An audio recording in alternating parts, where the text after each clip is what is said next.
ನಮಸ್ಕಾರ ರೈತ ಬಂಧುಗಳೇ. ನಾವು ಸಾಮಾನ್ಯವಾಗಿ ಗೊಬ್ಬರ ಅಂದರೆ ಮೊದಲು ನೆನಪಾಗೋದು ನಮಗೆ ಯೂರಿಯಾ, DAP, ಪೊಟ್ಯಾಶ್ ಹಾಗೂ ಇನ್ನಿತರ ರಾಸಾಯನಿಕ ಗೊಬ್ಬರಗಳು.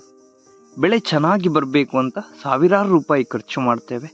ಹಾಗೆಯೇ ಅಂಗಡಿಗೆ ಹೋಗ್ತೇವೆ, ಚೀಲ ಚೀಲ ಗೊಬ್ಬರವನ್ನು ತರ್ತೇವೆ. ಆದರೆ ಕೆಲವೊಮ್ಮೆ ನಾವು ದುಡ್ಡು ಖರ್ಚು ಮಾಡ್ತಾ ಇದ್ದರೂ ನಮ್ಮ ಕಣ್ಣ ಮುಂದೆ ಇರುವ ಈ ಕೆಲವೊಂದು ಸಸ್ತ ಹಾಗೂ ಉಪಯುಕ್ತ ವಸ್ತುಗಳ ಬಗ್ಗೆ ನಾವು ಗಮನವನ್ನು ಕೊಡೋದಿಲ್ಲ. ಇದು ನಾನು ಹೇಳೋ ವಿಷಯ ಕೂಡ ಅಂಥದ್ದೇ. ಹಲವರು ಇದ್ರ ಬಗ್ಗೆ ಕೇಳಿರ್ಲಿಕ್ಕಿಲ್ಲ, ಹಾಗೆಯೇ ಕೆಲವರು ಇದನ್ನು ಬಳಸಿ ಕೂಡ ಇರ್ಬೋದು. ಆದರೆ ಇದರ ಒಂದು ಸರಿಯಾದ ಉಪಯೋಗ ಹೆಚ್ಚಿನವರಿಗೆ ಗೊತ್ತಿಲ್ಲ. ಅದು ಯಾವುದಂದ್ರೆ ಸಾಸಿವೆ ಹಿಂಡಿ. ಈ ಸಾಸಿವೆ ಹಿಂಡಿ ಅಂದರೆ ಸಾಸಿವೆ ಬೀಜ ಅಂತ ಕೇಳಿರ್ಬೋದು. ನಾವೇನು ಊಟ ಪದಾರ್ಥಗಳಿಗೆಲ್ಲ ಬಳಸ್ತೇವೆ. ಅದರಿಂದ ಎಣ್ಣೆ ತೆಗೆದ ನಂತರ ಉಳಿಯೋ ಭಾಗವೇ ಈ ಸಾಸಿವೆ ಹಿಂಡಿ. ಬಹಳ ಜನ ಇದನ್ನು ಸಾಮಾನ್ಯ ರೆಸಿಡ್ಯೂ ಅಂತ ನೋಡ್ತಾರೆ, ಕೆಲವರು ಪಶು ಆಹಾರಕ್ಕೆ ಮಾತ್ರ ಬಳಸ್ತಾರೆ. ಆದರೆ ಕೃಷಿಯಲ್ಲಿ ಇದರ ಉಪಯೋಗ ತುಂಬ ಜನರಿಗೆ ಇನ್ನೂ ಪ್ರಾಪರ್ ಆಗಿ ಗೊತ್ತಿಲ್ಲ. ಹಾಗಾಗಿ ಈ ವಿಡಿಯೋದಲ್ಲಿ ನಾವು ಈ ಸಾಸಿವೆ ಹಿಂಡಿಯನ್ನು ಕೃಷಿಯಲ್ಲಿ ಯಾವ ರೀತಿ ಬಳಸ್ಬೋದು, ಇದರಿಂದ ಬೆಳೆಗಳಿಗೆ ಏನು ಲಾಭ ಆಗ್ತದೆ, ಹಾಗೆಯೇ ಇದರಲ್ಲಿರುವ ಪೋಷಕಾಂಶ ಎಷ್ಟಿದೆ, ಇದರ ಕುರಿತಾದ ಒಂದು ಸಂಕ್ಷಿಪ್ತ ಮಾಹಿತಿಯನ್ನು ನಾವು ನೋಡುವ. ಅದಕ್ಕಿಂತ ಮುಂಚೆ ನನ್ನ ಚಾನಲ್ ನಿರುತ್ತರವನ್ನು ಇನ್ನೂ ನೀವು ತುಂಬ ಜನ ಸಬ್ಸ್ಕ್ರೈಬ್ ಮಾಡಿಕೊಳ್ಳಿಲ್ಲ, ದಯವಿಟ್ಟು ಮಾಡಿಕೊಳ್ಳಿ ಅಂತ ಹೇಳ್ತಾ ವಿಡಿಯೋವನ್ನು ಶುರು ಮಾಡೋಣ. ಸಾಸಿವೆ ಹಿಂಡಿ ಇದೊಂದು ನಿಮ್ಮ ಕಡಲೆ ಹಿಂಡಿ, ನಿಮ್ಮ ಬೇವಿನ ಹಿಂಡಿ ಇರ್ಬೋದು, ಅದರ ಥರನೇ ಒಂದು ಪವರ್ಫುಲ್ ಆಗಿರುವಂಥ ಒಂದು ಹಿಂಡಿ. ನೀವು ಒಮ್ಮೆ ಯೋಚನೆ ಮಾಡಿ ನೋಡಿ, ಒಂದು ಬೀಜದಿಂದ ಎಣ್ಣೆ ತೆಗೆದ ಮೇಲೆ ಉಳಿದ ಭಾಗದಲ್ಲೂ ಸಾಕಷ್ಟು ಪೋಷಕಾಂಶ ಇರ್ತದೆ ಅಲ್ವಾ. ಫಾರ್ ಎಕ್ಸಾಂಪಲ್, ನೀವು ಕಡಲೆ ಹಿಂಡಿಯನ್ನು ತಗೊಂಡ್ರೆ ಕೂಡ ಕಡಲೆ ಹಿಂಡಿಯಲ್ಲಿ ಎಣ್ಣೆ ತೆಗೆದ ನಂತರ ಅದರ ಉಳಿಯುವ ಪದಾರ್ಥ ಕಡಲೆ ಹಿಂಡಿ ಏನಿದೆ ಅದರಲ್ಲಿ ಕೂಡ ಬಹಳಷ್ಟು ಶಕ್ತಿ ಇರ್ತದೆ. ಅದೇ ರೀತಿ ಈ ನಮ್ಮ ಸಾಸಿವೆ ಹಿಂಡಿ ಕೂಡ ಅದೇ ಕಾರಣಕ್ಕೆ ಈ ಸಾಸಿವೆ ಹಿಂಡಿಯಲ್ಲಿ ನೈಟ್ರೋಜನ್ ಇದೆ, ಫಾಸ್ಫರಸ್ ಇದೆ, ಪೊಟ್ಯಾಷಿಯಂ ಇದೆ, ಜೊತೆಗೆ ಕೆಲವು ಮೈಕ್ರೋ ನ್ಯೂಟ್ರಿಯೆಂಟ್ಸ್ ಕೂಡ ಇವೆ. ಅಂದರೆ ನೀವು ಏನು ರಾಸಾಯನಿಕ ಗೊಬ್ಬರ ಬಳಸ್ತೀರಾ ಅದರಲ್ಲಿ ಏನು ಅಂಶಗಳಿವೆ ಅದು ಕೂಡ ಈ ಸಾಸಿವೆ ಹಿಂಡಿಯಲ್ಲಿ ಇರ್ತದೆ. ಇವೆಲ್ಲ ಏನು ಮಾಡ್ತದೆ ಅಂದರೆ ಗಿಡಕ್ಕೆ ಒಂದು ಶಕ್ತಿಯನ್ನು ಕೊಡ್ತದೆ. ನೈಟ್ರೋಜನ್ನಿಂದ ಗಿಡದ ಹಸಿರು ಬೆಳವಣಿಗೆ ಸಹಾಯ ಮಾಡ್ತದೆ. ಈ ಫಾಸ್ಫರಸ್ ಬೇರುಗಳನ್ನು ಬಲವಾಗಿಸ್ತದೆ. ಹಾಗೆಯೇ ಪೊಟ್ಯಾಷಿಯಂ ಗಿಡದ ಓವರ್ ಆಲ್ ಸ್ಟ್ರೆಂತನ್ನು ಹೆಚ್ಚಿಸಿ ಫಸಲನ್ನು ಜಾಸ್ತಿ ಮಾಡ್ತದೆ. ಈ ಸಾಸಿವೆ ಹಿಂಡಿಯಲ್ಲಿ ಈ ಮೂರು ಅಂಶಗಳು ಬಹಳಷ್ಟು ಹೇರಳವಾಗಿದೆ. ಅಂದರೆ ಒಂದು ಸಿಂಪಲ್ ಹಿಂಡಿಯಲ್ಲಿ ಗಿಡಕ್ಕೆ ಬೇಕಾದ ಹಲವು ಅಂಶಗಳು ಅಡಗಿರ್ತದೆ. ಆದರೆ ಇಲ್ಲಿ ಒಂದು ವಿಷಯವನ್ನು ಅರ್ಥ ಮಾಡಿಕೊಳ್ಬೇಕು, ಇದು ಇನ್ಸ್ಟೆಂಟ್ ರಿಸಲ್ಟ್ ಕೊಡೋ ಕೆಮಿಕಲ್ ಫರ್ಟಿಲೈಸರ್ ಅಲ್ಲ. ಅಂದರೆ ಸಾಮಾನ್ಯವಾಗಿ ಏನಂದರೆ, ನೀವು ಕೆಮಿಕಲ್ ಫರ್ಟಿಲೈಸರನ್ನು ಯೂಸ್ ಮಾಡಿದಾಗ ಅದೊಂದು ಬೇಗ ತ್ವರಿತ ನಿಮಗೆ ಒಂದು ರಿಸಲ್ಟನ್ನು ತೋರಿಸ್ತದೆ, ಫಲಿತಾಂಶವನ್ನು ಕೊಡ್ತದೆ. ಆದರೆ ಈ ಹಿಂಡಿಗಳನ್ನು ಬಳಸಿದಾಗ ಏನಾಗ್ತದೆ ಅಂದರೆ, ನಿಮಗೆ ಬಳಸಿದ ತಕ್ಷಣ ಒಂದು ಕೆಲಸ ಮಾಡ್ತದೆ ಅಂತ ಹೇಳಲಿಕ್ಕೆ ಆಗೋದಿಲ್ಲ. ಇದಕ್ಕೆ ಕೆಲಸ ಮಾಡಬೇಕಾದ್ರೆ ಸ್ವಲ್ಪ ಸಮಯ ಅನ್ನುವಂಥದ್ದು ತಗೊಳ್ತದೆ. ಫಾರ್ ಎಕ್ಸಾಂಪಲ್, ಒಂದು 10ರಿಂದ 15 ದಿನ ಬಿಟ್ಟು ಇದರ ಒಂದು ಫಲಿತಾಂಶವನ್ನು ನೀವು ನೋಡಲಿಕ್ಕೆ ಸಾಧ್ಯವಾಗ್ತದೆ. ಇದು ನಿಧಾನವಾಗಿ ಮಣ್ಣಿನಲ್ಲಿ ಕರಗಿ ತನ್ನ ಕೆಲಸವನ್ನು ಮಾಡೋದ್ರಿಂದ, ಅಂದರೆ ನ್ಯಾಚುರಲ್ ಫಾರ್ಮಿಂಗ್ ಮಾಡೋರಿಗೆ ಇದು ತುಂಬ ಇಷ್ಟ. ಯಾಕಂದರೆ ಒಂದು ಫಾಸ್ಟಾಗಿ ಒಂದು ಗ್ರೋತನ್ನು ಕೊಡುವಂಥದ್ದಲ್ಲ.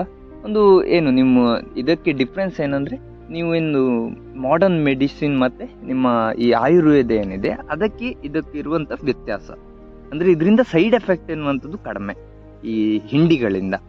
ಬಹಳ ರೈತರು ರಾಸಾಯನಿಕ ಗೊಬ್ಬರದ ಮೇಲೆ ತುಂಬ ಡಿಪೆಂಡ್ ಆಗಿದ್ದಾರೆ. ಪ್ರತಿ ಸೀಸನ್ಗೆ ಖರ್ಚು ಕೂಡ ಜಾಸ್ತಿ ಆಗ್ತಿದೆ. ಮಣ್ಣು ಕೂಡ ನಿಧಾನವಾಗಿ ತನ್ನ ಶಕ್ತಿಯನ್ನು ಕಳೆದುಕೊಳ್ತದೆ.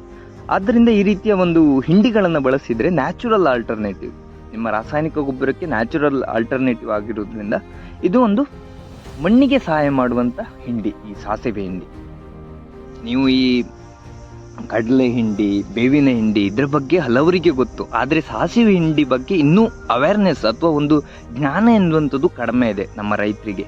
ಈ ಹಿಂಡಿಯನ್ನು ಯಾವ ಬೆಳೆಗಳಿಗೆ ಬಳಸ್ಬೋದು ಅಂತ ನಾವು ನೋಡುವುದಾದರೆ, ಅಡಿಕೆ ತೋಟದಲ್ಲಿ ಬಳಸ್ಬೋದು ಇದನ್ನು, ಇನ್ನು ತೆಂಗಿನ ತೋಟದಲ್ಲಿ ಕೂಡ ಇದನ್ನು ಬಳಸ್ಬೋದು, ಬಾಳೆ ಇರ್ಬೋದು, ತರಕಾರಿ ಬೆಳೆ, ಮೆಣಸು, ಹೂವು, ಹಾಗೆಯೇ ನಿಮ್ಮ ಹಣ್ಣಿನ ಬೆಳೆಗಳೇನಿದೆ ಅದರಲ್ಲಿ ಕೂಡ ಇದನ್ನು ಬಳಸ್ಬೋದು. ಹಾಗೆಯೇ ಮನೆಯಲ್ಲಿ ನೀವೇನಾದರೂ ಗಾರ್ಡನ್ ಮಾಡ್ತಾ ಇದ್ದರೆ, ಒಂದು ಚಿಕ್ಕ ಪುಟ್ಟ ಗಾರ್ಡನನ್ನು ಮಾಡ್ತಾ ಇದ್ದರೆ ಕೂಡ ಇದನ್ನು ಕುಟ್ಟಿ ನೀರು ಮಾಡಿ ಕೂಡ ಬಳಸ್ಬೋದು, ಅಥವಾ ಹಾಗೆಯೇ ಬಳಸಿದರೆ ಬಹಳ ಒಳ್ಳೆಯದು. ಆದರೆ ಇಲ್ಲಿ ಹಲವರು ಮಾಡುವ ದೊಡ್ಡ ತಪ್ಪು ಏನಂದರೆ, ಹಿಂಡಿ ತಗೊಂಡು ನೇರವಾಗಿ ಗಿಡದ ಬೇರಿನ ಹತ್ರ ಹಾಕಿಬಿಡ್ತಾರೆ.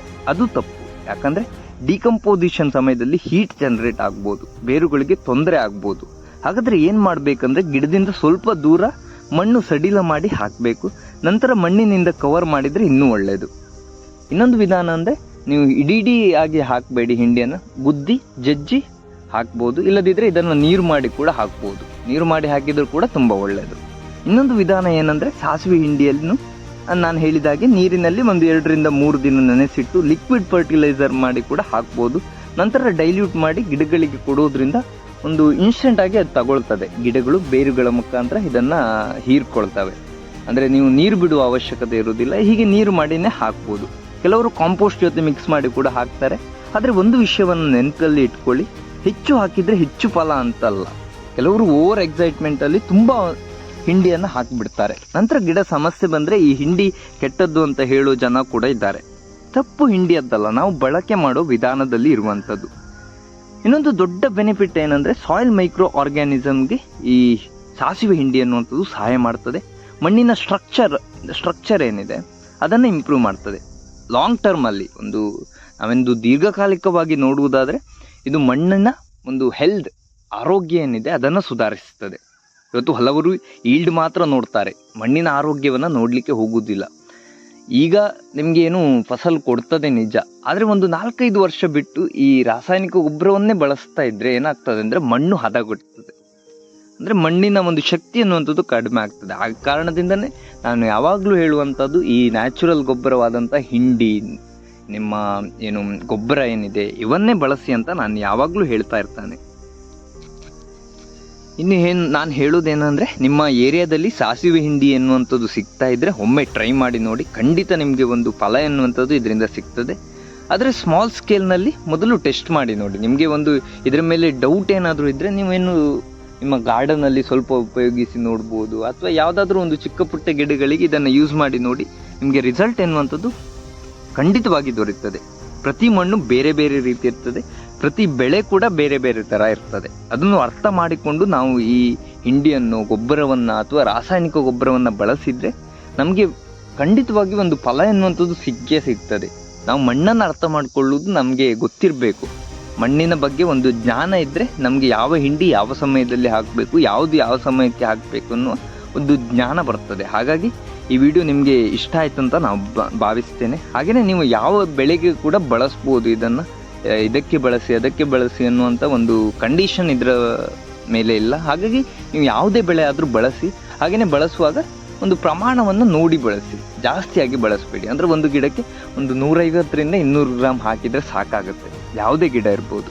ಇಂಥ ಕೃಷಿ ಮಾಹಿತಿಗಾಗಿ ನನ್ನ ಚಾನಲ್ ನಿರುತ್ತರವನ್ನು ದಯವಿಟ್ಟು ಸಬ್ಸ್ಕ್ರೈಬ್ ಮಾಡಿಕೊಳ್ಳಿ. ಹಾಗೆಯೇ ಈ ವಿಡಿಯೋವನ್ನು ಲೈಕ್ ಮಾಡಿ ಅಂತ ಹೇಳ್ತಾ ವಿಡಿಯೋನ ಮುಗಿಸ್ತೇನೆ. ಧನ್ಯವಾದಗಳು.